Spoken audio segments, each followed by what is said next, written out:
Even before Jinbei joined the Straw Hat Pirates, a lot of fans never put the respect on his name he deserved. And with just off of this title, people are probably thinking Chef Sanji would literally and figuratively cook Jinbei as the fisherman he is. And they're thinking Sanji is one of the wings of the future Pirate King alongside Rono Zoro, who I wouldn't dare compare to Jinbei, so why compare Sanji? But I'm of the idea, back in Dressrosa, that Luffy would need to go Gear 4 to defeat Jinbei. And he might have survived this onslaught. Yes, Jinbei might have survived this onslaught the same way the Flamingo survived. And I'm telling you right now, Jinbei could have been stronger than the entire monster trio going into the time skip during Fisherman Island. A lot of people don't understand that. Now with each member improving drastically, Luffy awakening his Delphoid ability and expanding his haki, Zoro improving his swordsmanship with Conqueror's haki coding, and Sanji being genetically modified to tank hakied up attacks. Yeah, Jinbei, does he even have a shot replacing someone in the monster trio? And with the fanbase currently believing Sanji is the weakest in the monster trio, let's do a deep dive here, especially with, of course, the last chapter having Elbaf Straw Hats crying for Robin and Saul, and Luffy, Zoro, and Jinbei not crying. Yes, that's right, those three weren't crying. Are they the new monster trio? Well, I'll do a deep dive today and I'll discuss this because it's a very interesting topic. Now, of course, for people thinking I'm absolutely out of my mind for even discussing this, Oda is teasing this as well. Oda's making jokes about this as well, having Luffy, Zoro, and Jinbei have the highest bounty in the Straw Hat Pirates and Sanji being fourth. Like, let's be honest here, Oda is even making the jokes right themselves. I feel like Oda is not like necessarily saying Sanji's weaker than Jinbei, but he's just trying to let the fans know Jinbei is not no joke, and it's not going to be the easy Luffy, Zoro, and Sanji just dominating the Straw Hat Pirates like it's been for so long. Jinbei does make Zoro and Sanji have to sweat a little bit. Yeah, Luffy's way beyond Jinbei, but Zoro and Sanji are gonna have to bring out bring out their good stuff, of course, to defeat Jinbei in a sense. Like, he's not no joke. And for people that don't understand this, just look at Marineford pre-time skip. Jinbei is literally like low diffing Moria. Yes, he has an advantage with, of course, the sea salt water, of course, making the zombies, of course, lose their, of course, shadow and whatnot and all that stuff. But no, Jinbei is still, with one hit, is low diffing Moria.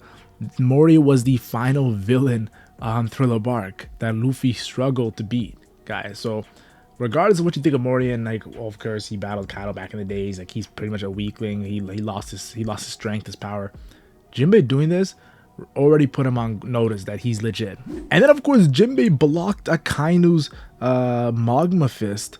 And the reason why this is so significant is because we've seen, of course, Ais right earlier before this get burnt by Akainu's magma. So to see Jinbei block it, yes, Jinbei blocked it for like a momentary moment, but still, for him to do it, even Akainu tells him, like, you know my power, Jinbei, as a former warlord. Like, what are you doing? And Jinbei doesn't care. He puts his body in the line. Of course, Jinbei being a fisherman with water, able to manipulate water, it did help him against Akainu's magma. But still, that's the current fleet admiral Jinbei's blocking, yo. He is no joke. And some might say during Marineford that Jinbei got low diff by Mihawk, and they use this to kind of like pretty much like scoff at Jinbei. Well, that's a filler. Like, that never really happened in the manga, guys. If you guys read the manga of Marineford, Jinbei actually never gets punked by Mihawk like he does in the anime. So I like to admit that people didn't know that, so I'll clarify here. And then, of course, one of my favorite moments is after the time skip when Whole Cake Island, Jinbei hakis up his fist, because Jinbei, we already know he's incredibly powerful with his fisherman karate, and he's incredibly powerful with his fisherman karate. He's manipulating water in the ocean, the way he fights. We already know that. Like, we saw that right when we were escaping Impel Down. But to see him haki up and take a Yonko's attack, yeah, Big Mom was kind of nerfed in a sense because of the whole like hunger for cake and wedding cake and all that stuff. But still, a Yonko's a Yonko. If you could be able to block a Yonko with your haki just for a momentary moment, yeah, you get my respect. And yeah, Jinbei right here had me on alert. And then, of course, Jinbei comes back to knock out Big Mom from her ship with a Fishman karate attack. And people are like, yo, is Jinbei really knocking out Big Mom into the water? Like, is he really capable of doing this? Like, what is going on? Like, no, Oda's been telling you Jinbei's legit. You guys just keep on ignoring it. Like, I remember there's an iconic moment I'm going to talk about real quick. Yep, that's right. During Fisher Tiger's flashback, when Fisher Tiger passes away and Jinbei goes to fight the Vice Admiral or Rear Admiral Strawberry, he goes back to Kizaru and says, no, the guy we should be worried about is Jinbei. This guy is the truly scary one in that crew.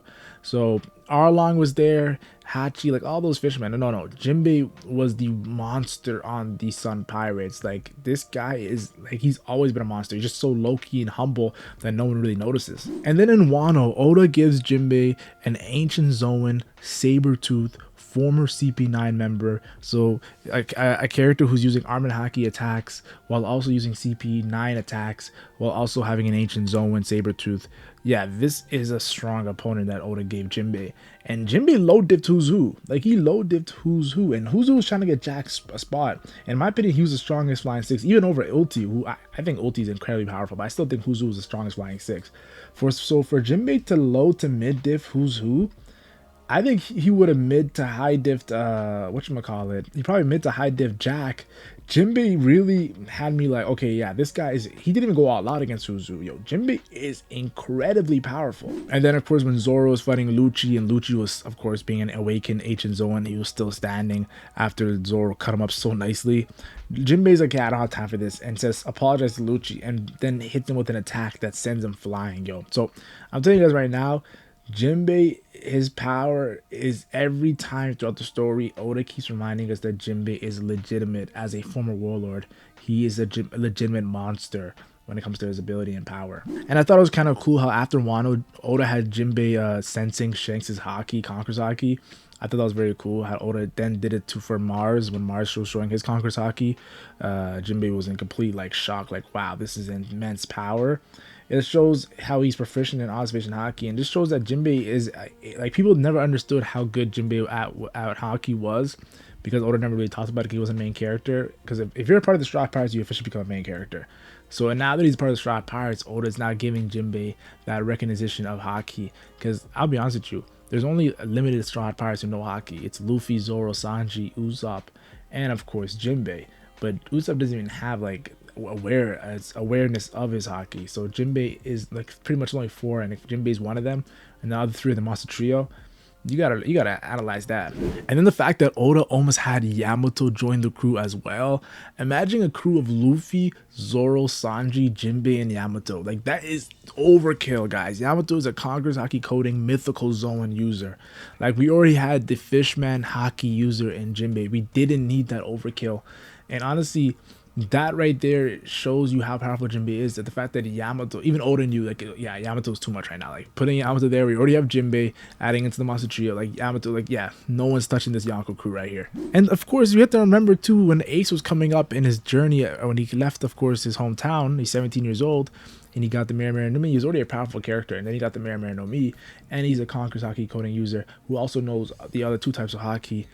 Yeah, Jinbei fought this guy for 5 days. He fought this guy for 5 days on land as well. Like, Jinbei was fighting him on land. So you have to understand, that is also a big deal as well. Ace would literally become a top young commander of the Whitebeard Pirates. It was Marco, Ace, and Jozu as the strongest commanders on the Whitebeard Pirates. So for Jinbei to fight him for 5 days shows his durability, shows his stamina. That's the only time Jinbei has gone all out, if you think about it. Yeah, Jinbei is a monster.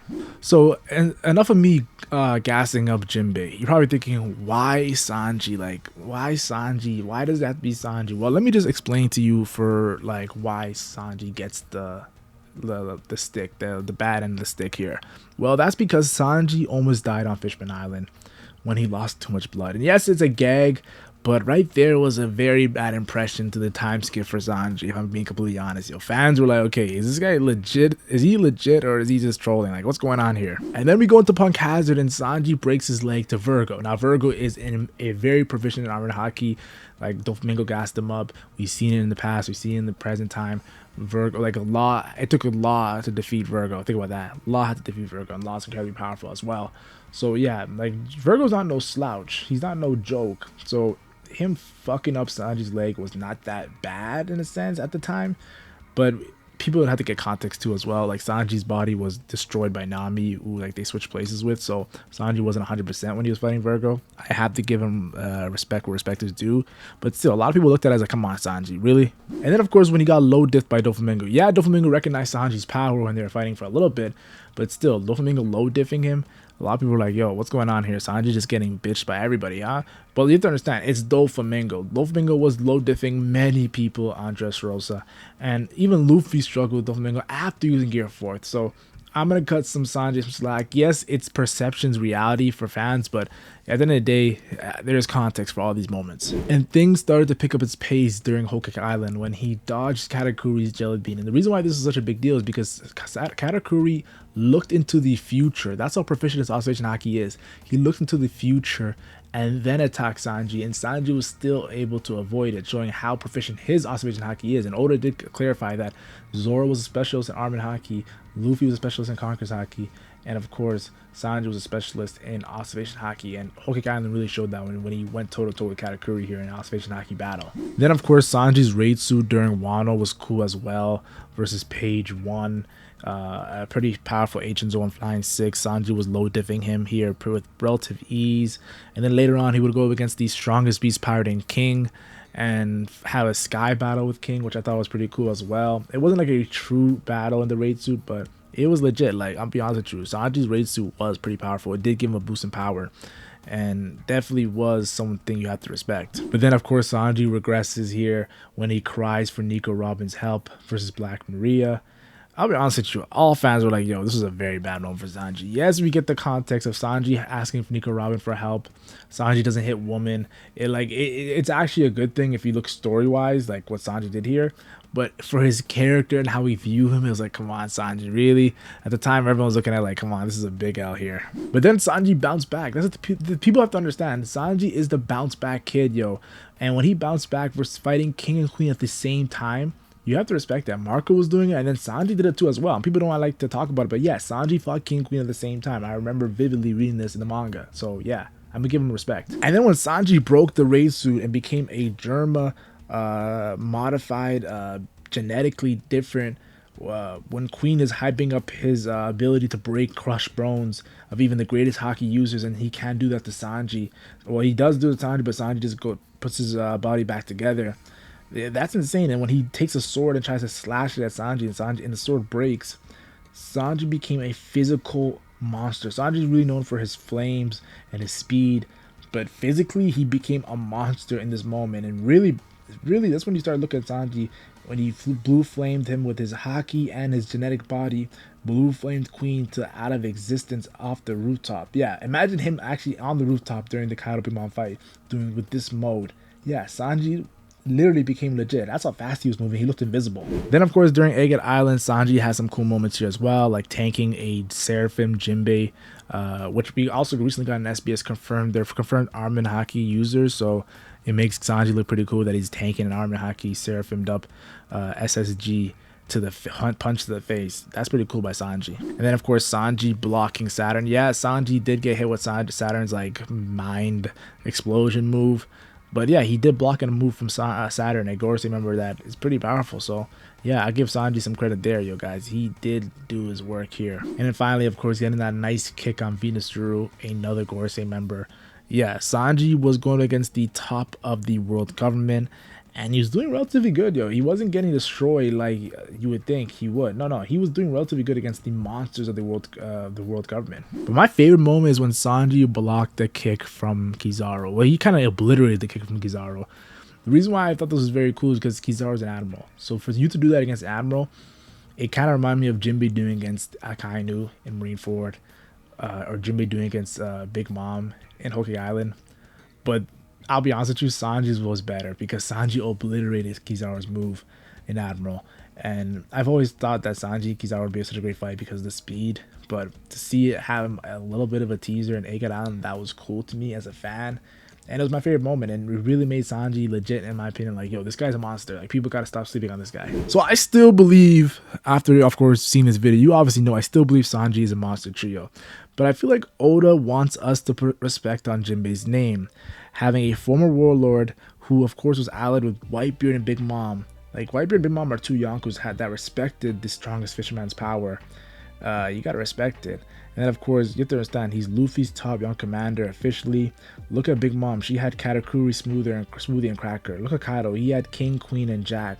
This is all during the Versus Emperor saga. So with Luffy being a Yonko, he got his boys, as seen at the end of Wano, when they were all worth over 1 billion berries and all sitting together watching Green Bull evacuate, because they were about to throw hands too, guys. So yeah, like, Jinbe might not be monster trio, but he is a part of the Monster 4, if you gotta keep it real. And Oda is trying to give us that impression, like Jinbe is one of the legit fighters. He's not like, it's not like Zoro and Sanji who are the wings, but out of all the Straw Hats, he's next. Remember we used to argue about like Frankie, Robin, and Brook, who's next after Zoro and Sanji? No.